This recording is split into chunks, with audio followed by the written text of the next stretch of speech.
আলপনার শাশুড়ি সম্পর্কে এক ভয়ঙ্কর গোপন তথ্য জানতে পেরেছি বন্ধুরা। চলো ভিডিওটা দেখো, সবটা তোমাদেরকে বলবো, জানলে পুরো অবাক হয়ে যাবে বন্ধুরা যে আলপনার সাথে এমনই ঘটনাও ঘটেছে। চলো, হ্যালো বন্ধুরা, welcome back to my channel. আশা করবো তোমরা সবাই খুব ভালো আছো, আমিও ভালো আছি বন্ধুরা। তো এমন কিছু তথ্য আজকে তোমাদেরকে বলবো যেটা শুনলে তোমরা সবাই অবাক হয়ে যাবে বন্ধুরা। তো সেটা তো বলবোই, তার আগে কিছু উত্তর দিব একজনকে বন্ধুরা, মানে এক কন্ট্রোভার্সি ক্রিয়েটারকে। মানে আমি কন্ট্রোভার্সি কেন বলছি, উনি মানে উনার চ্যানেলে আমি ব্লগিং চ্যানেল দেখেছি, মানে ব্লগিং ভিডিও দেখেছি, যেটা দেখে আমি ভেবেছিলাম যে উনার চ্যানেলটা ব্লগিং, কিন্তু না, উনার চ্যানেল এবার থেকে কন্ট্রোভার্সি হয়ে গেছে বন্ধুরা, যার জন্য উনি কিন্তু কন্ট্রোভার্সির প্রতি বেশ ইন্টারেস্টেড দেখাচ্ছে। যাই হোক, উনি আমাকে নিয়ে একটা ভিডিও করেছেন যেখানে উনি প্রথমত আমাকে বলেছে যে চলো তুমি করে বললাম, হ্যাঁ বলছে আমাকে যে তুমি আমাকে নিয়ে ভিডিও করেছো, তুমি আমাকে মেনশন করোনি কেন, তুমি আমার নাম নাওনি কেন, কারণ তুমি যেই কথাগুলো বলছো প্রত্যেকটা কথা নাকি মিথ্যে। রিয়েলি আমি তোমাকে মেনশন কেন করতে যাব, আর তোমার নামটা বা কেন নিব, কেন মানে নেওয়াটা কি খুবই প্রয়োজন না? কথাগুলো যেই কথাগুলো বলেছি সেই কথাগুলো প্রত্যেকটা সত্য বলে তোমার গায়ে এতটা বেশি লেগেছে, বুঝতে পারলে? তুমি বলছো তুমি আমাকে কন্টেন্ট করেছো, মানে আমি তোমাকে নিয়ে কন্টেন্ট করেছি, তুমি কি সত্যি মানে কথাগুলো বুঝো কি বুঝো না? তোমাকে নিয়ে আমি কন্টেন্ট কেন করতে যাব? কেন তুমি কি আমার অন্যান্য ভিডিওর মানে কোনো ভিডিও কি তোমাকে নিয়ে করেছি? কোনো ভিডিওর কি তুমি কন্টেন্ট আছো? তাহলে ওই দিন তুমি কেন মনে করলে যে তোমাকে নিয়ে আমি কন্টেন্ট বানিয়েছি? আরে আলপনার মা, আলপনার শাশুড়ি, আলপনার বর, তাদেরকে নিয়ে আমি ভিডিও করি। আর ভিডিওগুলো কি পারপাসে করেছি, পজিটিভ করেছি না নেগেটিভ করেছি, ভিডিওগুলো গিয়ে একটু ভালো করে যাচাই করো, ঠিক আছে? তো তোমাকে নিয়ে আমি ভিডিও করিনি, তুমি ওই বিষয়ে ইনভলভ আছো, যার জন্য তোমার কথাটা উঠেছে। আর তোমার কথা আমি হয়তো খুবই কম বলেছি, আমি যেই কথাগুলো বলেছি সেই কথাগুলো হলো যে আলপনার শাশুড়ির সম্পর্কে কথাগুলো বলেছি, ঠিক আছে? আর যেটা তুমি ওখানে গেছো, যে ভিডিওটা করেছো সেই বিষয়ে, কিন্তু তোমার পার্সোনাল লাইফ নিয়ে আমি কিন্তু কিচ্ছু বলিনি। তুমি বলছো আমাকে কাটাছেড়া করছো, আমার উপর কেন পড়ে গেলে, এবার আমাকে নিয়ে কেন ব্যস্ত হয়ে গেলে, কেন তোমাকে নিয়ে ব্যস্ত হব, মানে এটা কি ধরনের কথা? জুতা মেরে গরু দান করছো, তাই না? প্রথমে কন্ট্রোভার্সি ক্রিয়েটার বা কন্ট্রোভার্সি নিয়ে অনেক মানে কথা বললে, তারপরে শেষে কি বললে, আমি সম্মান করি, তোমার সম্মানের আমার দরকার নেই গো, না তোমার সম্মানের আমার দরকার নেই। তুমি প্রথমে কি বললে, আমি কিছু নোটিশ করেছি, মানে সেই পয়েন্টগুলো খাতার মধ্যে লিখেছি, কারণ উপযুক্ত উত্তর দিতে হবে। তো বলছে আজকে কোনো কিছু লুকাবো না, মানে কি বুঝলাম না এই কথাটার মানে ওই দিদিভাই যে ভিডিওটা করছে, ভিডিওর শুরুতে বলছে যে আজকে আলপনার শাশুড়ির সম্পর্কে কিছু কথা বলবো, এতদিনে বলেনি, আজকে তোমাদেরকে সমস্ত সত্য কথা বলবো, কোনো কিছু লুকাবো না। মানে এতদিন যে তুমি বলেছো, তাহলে কি সবটা কি মানে কিছু লুকিয়ে, কিছু আড়ালে, কিছু মিথ্যে, কিছু সত্য সব মিলিয়ে বলেছো? যাই হোক, তোমার মুখ থেকে কিন্তু বেরোলো, আমি কিন্তু বলছি না, ঠিক আছে? এবার তুমি বলছো যে আমার ভিডিওতে, মানে তুমি বলতে চাইলে আমাকে যে আমার ভিডিওতে আলোচনা থেকে সমালোচনা বেশি, যেহেতু আমি গতকালকের ভিডিওতে বলেছি যে কন্ট্রোভার্সি মানে আলোচনা সমালোচনা, ভালো মন্দ আমরা দুটোই টপিক কিন্তু তুলবো। দেখো ওয়াইটিতে, এই যে ওয়াইটিতে ঘটনাগুলো ঘটছে, যেই সব ব্লগারকে নিয়ে আমরা কন্ট্রোভার্সি করে থাকি, তো তাদের মধ্যে যদি ভালো গুণটা দেখতে পাই, তাহলে অবশ্যই সেই গুণটাকে নিয়েও কিন্তু আমরা ভিডিও করি, কারণ সেটা ভালো গুণ, ঠিক আছে? সেটা ভিউয়ার্সের সামনে জানানো বা ভিউয়ার্সদের কাছে এই বার্তাটা পৌঁছানো দরকার। আর যেটা আমরা নেগেটিভ কিছু কাউকে নিয়ে বলি, নিশ্চয়ই তার মধ্যে নেগেটিভ কিছু ঘটনা আছে বা সেটা নিয়ে প্রোটেস্ট করা দরকার, যার জন্যই কিন্তু সেই ভিডিওটা নেগেটিভ, ঠিক আছে? তো যাই হোক, তোমাকে এত বুঝতে হবে না, আর তোমাকে বোঝানোটা আমি মনে করি না খুব প্রয়োজন। তো যাই হোক, তারপরে তুমি বললে যে হ্যাঁ ওয়াইটিতে মানে খুব সহজভাবে কন্ট্রোভার্সি করে, যারা কন্ট্রোভার্সি করছে তারা নাকি খুব সহজভাবে মানে তাড়াতাড়ি চ্যানেল গ্রো করার জন্য, তাড়াতাড়ি ইনকাম করার জন্য, সাবস্ক্রাইবার গেইন করার জন্য তারা নাকি কন্ট্রোভার্সি করে। তাহলে তুমি কি করছো? তুমি নিজেরটা বলো। তুমি যে এই যে ভিডিও করছো, এই যে আলপনা রিলেটেড এই যে ভিডিওগুলো করছো, তোমার তো ব্লগিং চ্যানেল, তাই না? তো তুমি তোমার ব্লগিং থেকে সরে গিয়ে হঠাৎ করে আলপনার বাড়িতে গেলে, এবার তুমি বলবে যে মানুষ হিসাবে মানুষের পাশে গিয়ে দাঁড়ালাম, আলবাট দাঁড়াতেই পারো। তারপরে বলি, এই যে দাঁড়ালে, তারপরে সেটাতে মিলিয়ন সাবস্ক্রাইবার মানে মিলিয়ন ভিউজ কামালে, সেটা থেকে যে সাবস্ক্রাইবারগুলো আসলো, তাদেরকে কি বললে যে আমার চ্যানেলটাকে প্লিজ এই ধরনের ভিডিও দেখে, অন্য কারো ভিডিও দেখে সাবস্ক্রাইব করবে না, সাবস্ক্রাইবগুলো প্লিজ তোমরা আনসাবস্ক্রাইব করে নাও, এভাবে কি বলেছিলে? আমি মনে হয় শুনতে পাইনি এই কথাটা, ঠিক আছে। যাই হোক, তোমার চ্যানেলে এই যে 21,000 না কত সাবস্ক্রাইবার আছে, যাই হোক এই সাবস্ক্রাইবারগুলো কিন্তু ওই ভিডিও থেকে এসছে কিন্তু অনেকগুলো, তাই না? তারপরেও এই যে ভিডিওর যে ভিডিওটা তোমার ভাইরাল হয়েছে 1 মিলিয়ন, তারপরে আলপনা রিলেটেড যতগুলো ভিডিও আছে যে ভিডিওগুলো ভাইরাল হয়েছে, সেই ভিডিওগুলোতে এই যে ভিউজ, সব থেকে যে টপ ভিউজ পেয়েছো, তো সেই ভিউজগুলোর যে ওয়াচ টাইম বা যেটা হয়তো তোমার চ্যানেল মনিটাইজেশন হয়ে গেছে, তো তার যে রেভিনিউ, সেটা তুমি কি করলে? আলপনার বাড়িতে রেখে আসলে? জানি না আমি। যাই হোক, তো তুমি এই যে কথাগুলো বললে না কন্ট্রোভার্সি সম্পর্কে, যে কন্ট্রোভার্সি যারা করে তাদের চ্যানেলে আলোচনা থেকে সমালোচনা বেশি থাকে, কারণ মানুষ এখন সমালোচনা দেখতে বেশি ইন্টারেস্টেড। তুমি আমার চ্যানেলটা না একটু ভালো করে ঘুরে এসো, হ্যাঁ, সবটা জানতে পারবে যে আমি নেগেটিভ ভিডিও করি না আমি পজিটিভ ভিডিও করি। আমি এমন কোনো ভিডিও করি না যে ভিডিওগুলো কারো পার্সোনাল মানে কাউকে পার্সোনাল অ্যাটাক করা হবে, বা কারো একদম পার্সোনাল ওর বাড়িতে গিয়ে ওর খবর নিয়ে, হ্যাঁ, বা পার্সোনাল তার সাথে কন্ট্যাক্ট করে আমি কোনোদিনও কিন্তু ভিডিও করিনি। আমার চ্যানেলে প্রায় 2000+ আছে, ভিডিও আছে। আমি কিন্তু যতগুলো কন্ট্রোভার্সি ভিডিও করেছি, কোনো ভিডিও কিন্তু আমি কারো বাড়িতে গিয়ে কারোর সাথে পার্সোনাল কন্ট্যাক্ট করে আমি কিন্তু ভিডিও করিনি। যেটা সোশ্যাল মিডিয়াতে মানে ভিডিওগুলো আছে, বা যেই ভিডিওগুলো সোশ্যাল মিডিয়াতে অ্যাক্টিভ আছে, হ্যাঁ, সেই content to content, video to video করেছি, ঠিক আছে। তারপরে তুমি বললে যে হ্যাঁ কন্ট্রোভার্সি মানে কারো পিছনে, হ্যাঁ আমরা কি করি যে লোকের পিছনে কাঠি করে খুব তাড়াতাড়ি সাবস্ক্রাইবার গেইন করি, রেভিনিউ জেনারেট করি, তাই না? তুমিও তো তাই করলে বোন। তুমি বোন বললে আমাকে, আমি তোমাকে দিদিভাই বলেছি, জানো তো? এই যে দিদিভাই বলেছি না, কারণ আমার মনে হয়েছিল কোথাও না কোথাও তুমি হয়তো দিদিভাইয়ের যোগ্য। এবার মনে হচ্ছে যে তুমি যে কথাগুলো বললে না, জুতা মেরে যে গুরুদানটা করলে, এবার মনে হচ্ছে না যে তুমি দিদিভাইয়ের যোগ্য। যাই হোক, আমার মুখের ভাষা তো আর আমার অভ্যাস, যার জন্য দিদিভাইটাই আমার মুখে আসে, ঠিক আছে। তো তুমি বললে কাঠি করা, সেটারও আশা করি উত্তর পেয়ে গেলে, যে আমি বা আমরা যারা কন্ট্রোভার্সি করি সবাই কিন্তু যদি এই মানে ব্লগারদের পিছনে কাঠি করে, তাহলে সেম প্রসেসে তুমিও কিন্তু ঠিক আমাকে নিয়ে যে ভিডিওটা করলে, পুরো ভিডিওটা কিন্তু আমাকে নিয়ে ছিল। তুমিও নাম নাওনি, তুমিও আমাকে মেনশন করোনি। তাহলে যেই কথাটা নিয়ে তুমি আমাকে প্রথমে প্রোটেস্ট করলে যে তোমার কি সাহস নেই, তুমি কি পারলে না আমাকে ভিডিওটা মেনশন করা বা ভিডিওটাতে আমার নাম নেওয়া, আমি যে করিনি, হ্যাঁ, আমার মনে হয়নি যে তোমাকে মেনশন করতে হবে, তোমার নাম নিতে হবে ভিডিওতে, কিন্তু সেমভাবে তুমিও কিন্তু রিপিটেডলি সেটাই করলে, তুমিও কিন্তু আমার নাম নাওনি, ঠিক আছে। যাই হোক, তোমার মনে হয়েছে আমি নাম না নিলেও চলবে, আমারও তাই মনে হয়েছে, তাই না? তো এবার তুমি বললে যে এই ক্রিয়েটাররা এই সুযোগে, হ্যাঁ ওই যেটার উত্তর বললাম যে কন্ট্রোভার্সি করি, কারো পিছনে কাঠি করি, তারপরে কিন্তু আমরা এই সুযোগে হ্যাঁ প্রচুর মানে সুযোগ নিই, ভিউজ কামাই, তাই না? তুমিও ঠিক কিন্তু সেটাই করলে। আর তোমার কমেন্ট বক্সে গিয়ে দেখো, ভিউয়ার্সরা কিন্তু সেটাই কমেন্ট করেছে। তো একজন তারপরে বলছে হ্যাঁ মুখরোচক টপিক, মানে ওই যে কন্ট্রোভার্সি আমরা করি তো বন্ধুরা, তো যেটাতে সমালোচনা, মানে ভিউয়ার্সরা যে এই সমালোচনাগুলো গিলছে, ঠিক আছে, তো সেটা নাকি একটা মুখরোচক বিষয়, মুখরোচক টপিক, যার জন্য এই টপিকটার উপর ভিত্তি করে আমরা চ্যানেলটাকে গ্রো করছি। কি করবো বলো? আমাদের কন্ট্রোভার্সি মানে কন্টেন্ট, তোমার ব্লগিং কন্টেন্ট, তারপরে তুমি ব্লগিং থেকে ট্রান্সফার হয়ে গেলে এই কন্ট্রোভার্সিতে। সেমভাবে আমাকেও ভেবে নাও, আমরা তো একই পথের যাত্রী না। তুমি যেভাবে নিজেকে চেঞ্জ করলে, আমিও ঠিক সেভাবে চেঞ্জ করলাম, কারণ তোমার ব্লগিং কম আর ভিডিওতে আলপনা রিলেটেড ভিডিও কিন্তু ইদানিং খুবই আসছে, তাই না? যাই হোক, তোমার সেটা ব্যক্তিগত ব্যাপার।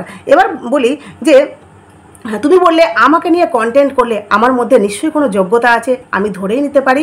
হ্যাঁ, তুমি মনের মধ্যে মিলিয়ে নিতেই পারো, তোমার যা মন তা, তাই না? কিন্তু আমি বলবো যে তোমাকে নিয়ে ভিডিও করার কোনো ইচ্ছা নেই আমার, কারণ তোমাকে নিয়ে আমি ভিডিও কেন করতে যাব বলো? তোমাকে নিয়ে ভিডিও কেন করতে যাব, তাই না? আর বাকি থাকলো, তুমি বললে যে তোমাকে নিয়ে ভিডিও করেছি, তোমাকে নিয়ে আমি ভিডিও কিন্তু করিনি। তোমাকে নিয়ে জাস্ট আমি প্রথমে কথা বলেছিলাম যে এক দিদিভাইয়ের ভিডিও দেখেছি, আর তারপরে আমি কিন্তু ভিউয়ার্সের কথাগুলো বলেছি গতকালকের ভিডিওতে। তুমি ভিডিওটা গিয়ে ভালো করে চেক করো, যে ভিউয়ার্সরা আলপনার শাশুড়িকে নিয়ে কী বক্তব্য দিয়েছে, কি কমেন্ট করেছে, কি বলেছে, আর কেন বলেছে, প্রত্যেকটা সত্য ভিউয়ার্সের সামনে তুলে ধরেছি। তোমার যদি মনে হয় যে আমি ভিডিওটাতে কোনো রকমের বেযুক্তি বা কোনো রকমের অসত্য কথা বলেছি, সেটা তোমার একান্তই ব্যক্তিগত ব্যাপার, তাতে আমার কিচ্ছু যায় আসে না। কিন্তু এটা আমি পুরো ভিডিও মানে যতগুলো ভিডিও আলপনার রিলেটেড, ঠিক আছে, প্রত্যেকটা ভিডিওতে আমি বলেছি যে আলপনার বর কিন্তু আলপনাকে ভালোবাসে, এটা তোমার মাথায় ঢুকবে না। যাই হোক, তারপরে বলেছো যে তুমি আমার হ্যাঁ ওই যে বললাম সৎ সাহস, তারপরে বললে আলপনার মায়ের সাথে দেখা করেছি, এগিয়ে যাচ্ছি, জ্বলন হচ্ছে। হাসি পাই জানো তো এই ধরনের কথা বললে। তুমি কি বললে?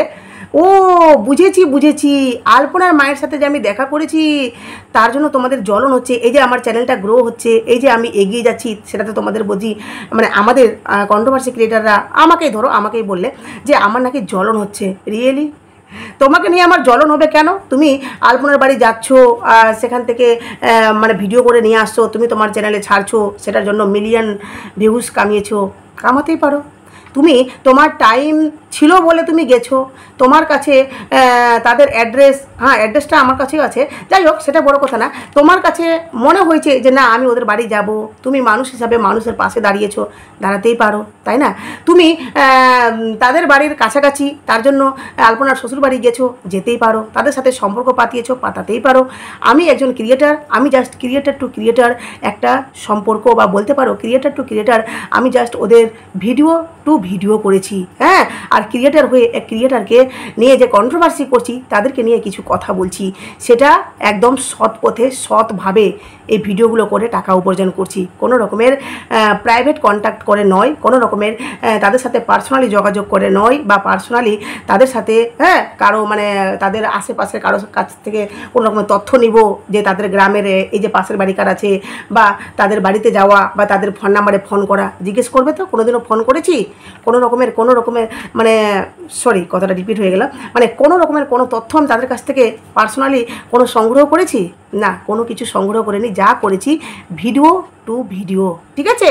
তারপরে বললে তুমি যে আমার সম্পর্কে জানো, তারপর হ্যাঁ মানে তোমাকে নিয়ে ভিডিও করব। আরেকটা কথা তুমি বললে যে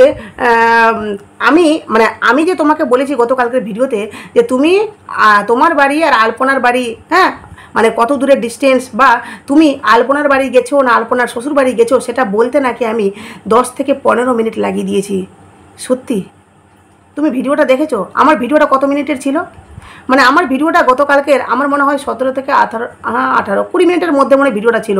তো আমি এই কথাটা বলতেই যদি 10 থেকে 15 মিনিট লাগিয়ে দিই, তাহলে পুরো ভিডিওটাতে আমি কোনো কথা বলিনি।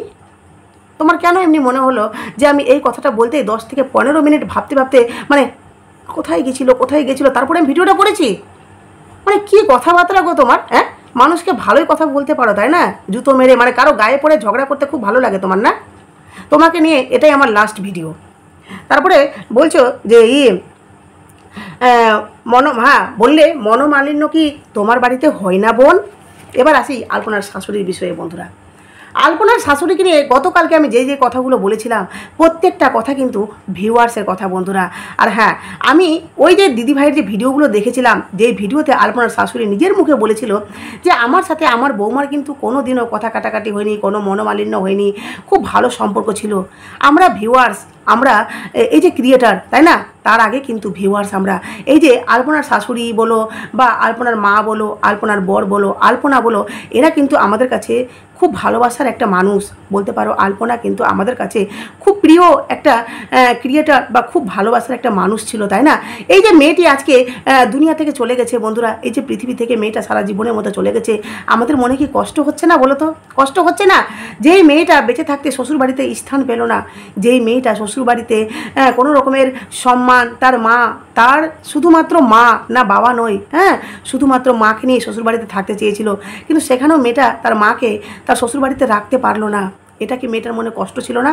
কষ্ট ছিল বলেই তো মেয়েটা তার শ্বশুরবাড়ি ছেড়ে মাকে নিয়ে, নিজের বরকে ছেড়ে সে বলেছিল যে তুমি তোমার মায়ের কাছে থাকো, আমি আমার মাকে নিয়ে চললাম, আমি ওই নিজের বাড়িতে ওই কুড়ে ঘরটাতে গিয়ে আমি আর আমার মা থাকবো। কেন বলেছিল? কারণ মেয়েটা বাধ্য। কোন মেয়ে চায় না বলো তো বিয়ের পর সুন্দর করে শ্বশুরবাড়িতে সংসার করতে? যদি আলপনা তার মাকে না দেখতো, আলপনার মায়ের কি আলপনা ছাড়া আর কেউ আছে বন্ধুরা বলো তো? কেউ আছে না। আলপনার জীবনে আলপনার মা তার সবচেয়ে আপন, বা বলতে পারো একজনই মানুষ আছে, আর আলপনার মায়ের জীবনে কিন্তু আলপনা ছাড়া আর কেউ নেই, আলপনাই কিন্তু একজনই তার শেষ সম্বল তাই না? তো সেই মেয়েটা মায়ের জন্য শ্বশুরবাড়ি ছাড়তে বাধ্য হয়েছে কেন? যদি তার শাশুড়ি যদি একটু যদি তাদের প্রতি সহানুভূতি দেখাতো, তাহলে কি সেটা হতো? না, হতো না বন্ধুরা। তারপরেও বলি যে এই যে আলপনার সাথে যে আলপনার শাশুড়ির সম্পর্ক ভালো না, এটা কি আমরা পার্সোনালি জেনেছি? না, পার্সোনাল জানিনি বন্ধুরা। আমরা আলপনার ভিডিও থেকে এই কথাগুলো কিন্তু জেনেছি। আমরা আলপনার শ্বশুর বাড়িতেও যাইনি, আলপনার বাপের বাড়িতেও যাইনি, আলপনার গ্রামেও যাইনি, আলপনার কারোর সাথে কোনো রিলেটেডের সাথে ফোনও কিন্তু করিনি, ঠিক আছে? সবটাই কিন্তু আমরা ভিডিও থেকে জেনেছি যে এই ঘটনাগুলো ঘটেছে। যেই মেয়েটা বেঁচে থাকতে সমস্তটা তার ভিডিওতে বলে গেছে, আর কি প্রমাণ চাই বলো তো? আলপনার শাশুড়ি নাকি মনে মনে ভেবেছিল যে বৌমাকে বরণ করে ঘরে ঢুকাবো, সেটা নাকি আলপনাও রাজি হয়ে গেছিলো। হতে পারে, কিন্তু যেই মেয়েটা অসুস্থ ছিল, যেই মেয়েটা রোগে মানে মানে কি বলবো, পুরো আক্রান্ত, জর্জরিত রোগের মধ্যে, এমন তো নয় যে আলপনার হঠাৎ করে একটা রোগ উঠলো, হঠাৎ করে মেয়েটা মারা গেল, না, মেয়েটা ঝুলেছে কয়েকদিন, সেই রোগের মধ্যে মেয়েটা যন্ত্রণায় ছটপট করেছে, তারপরে কিন্তু মেয়েটা মারা গেছে, কয়েকদিন না কয়েক মাস। তাহলে ওই সব মানুষ কোথায় ছিল বন্ধুরা? কোথায় ছিল বলো তো তোমরা? হ্যাঁ, যেই মেয়েটা যন্ত্রণায় ছটপট করছে সেই মেয়েটা নাকি খুশি ছিল যে আমি শ্বশুর বাড়ি যাবো, আমার শাশুড়ি আমাকে বরণ করে ঘরে ঢোকাবে, যার জন্য দিন ঠিক হয়েছে। সত্যি তাই? সত্যি এটা কি খুশির সংবাদ বলো তো? হ্যাঁ, আলপনার শাশুড়ি বলছে যে আমি এমনি এমনি সম্পর্ক ভালো, মানে দেখো, যেটা অতীতে হয়ে গেছে সেটাকে চেপে যদি উনি আগের কথাগুলো বলেন যে না আমার ভুল হয়েছে, আলপনাকে মেনে নেওয়া আমার উচিত ছিল, তো সেটা আমি করতে পারিনি, যাই হোক এবার আলপনার মাকে কিন্তু আমি খুব ভালোবাসবো, খুব ভালোভাবে থাকবো আমরা দুই বিয়ান, এটা কথা বলতেই পারতো। কিন্তু উনি কি বললেন? আলপনাকে নিয়ে কথাগুলো বললেন, যেখানে অনেক ভিউয়ার্সের কিন্তু অবজেকশন ছিল, যেটা নিয়ে আমারও সেমভাবে একজন ভিউয়ার্স হিসাবে, একজন ক্রিয়েটার হিসাবে, একজন কন্ট্রোভার্সি ক্রিয়েটার হিসাবে অবজেকশন ছিল বন্ধুরা। আর সেটা নিয়ে আমি কিন্তু ভিডিওটা করেছি। এখানে আমি কাউকে পার্সোনালভাবে অ্যাটাক করিনি, কারো প্রতি আমার কোনো রকমের পার্সোনাল কোনো রাগ নেই। আলপনার শাশুড়ি আমার শত্রু কেন হতে যাবে, তাই না? আলপনার শাশুড়ি এখন নতুন করে তাদের সাথে মিলতে চাইছে, তাদের সাথে সম্পর্ক ভালো রাখতে চাইছে, সেটা তো ভালো কথা। কিন্তু আমি একজন ক্রিয়েটার, একজন কন্ট্রোভার্সি ক্রিয়েটার, আমি তো সত্যটা বলবোই না, সবার সামনে সত্যটা তুলে ধরবোই না, সেটা নিয়ে তো আমি মুখ খুলেছি। জানি না কেন এই দিদিভাইয়ের খুব গায়ে লেগেছে। যাই হোক, উনি হয়তো একটু বেশি মানে কথাবার্তা বুঝে। তো চলো ভিডিওটা এখানে শেষ করলাম বন্ধুরা। যদি আমি কোনো কিছু ভুল বলে থাকি অবশ্যই তোমরা কমেন্ট বক্সে বলো। আর এই যে আলপনা শাশুড়ি, এই যে গোপন তথ্য, কারণ যার ভিডিও দেখে আমি ভিডিওটা করেছিলাম, সেই বলছে যে আজকে আমি তোমাদেরকে সমস্ত সত্য বলবো। জানি না এর আগের ভিডিওতে কি মিথ্যে বলেছে, ঠিক আছে? কিন্তু মানে অ্যাকচুয়ালি ভিডিওটা শেষে দেখলাম যে ঠিক সেই কথাগুলো বলেছে, যে কথাগুলো আমি বলেছি সেই কথাগুলো রিপিট করেছে। তো চলো ভিডিওটা এখানে শেষ করলাম বন্ধুরা। আমি চাই আলপনার মা যেখানে থাকুক উনি কিন্তু ভালো থাকুক। আলপনার মা আলপনার শ্বশুর বাড়িতে থাকুক বা নিজের বাড়িতে থাকুক, আমি চাই অ্যাকচুয়ালি কিন্তু আলপনার শ্বশুর বাড়িতে আলপনার মায়ের থাকাটা একদম উচিত নয়। আলপনার যেহেতু মানে মায়ের নিজের একটা কুড়ে বাড়ি আছে, সেই বাড়িতে থাকুক। হ্যাঁ, মাঝে মধ্যে অবশ্যই যাবে, সেখানে যাওয়া আসা করবে, কিন্তু আমার মনে হয় না এই বাড়িটাকে একদম বন্ধ করে দেওয়া উচিত। এই বাড়িটাতে থাকুক, কারণ বলে না নিজের বাড়ি কুড়ে হলেও কিন্তু নিজের একটা বাড়ি, নিজের বাসস্থান, নিজের অধিকার, তাই না? আর যেখানে আলপনা ছিল, আলপনার মা ছিল, সেখানে একটা সুন্দর স্মৃতি আছে আলপনার। চলো বন্ধুরা ভিডিওটা এখানে শেষ করলাম। প্লিজ তোমাদের মূল্যবান মতামত অবশ্যই আমার কমেন্ট বক্সে দিও। আর নতুন থাকলে চ্যানেলটি সাবস্ক্রাইব করে নোটিফিকেশন অন করে পাশে থেকো। টাটা।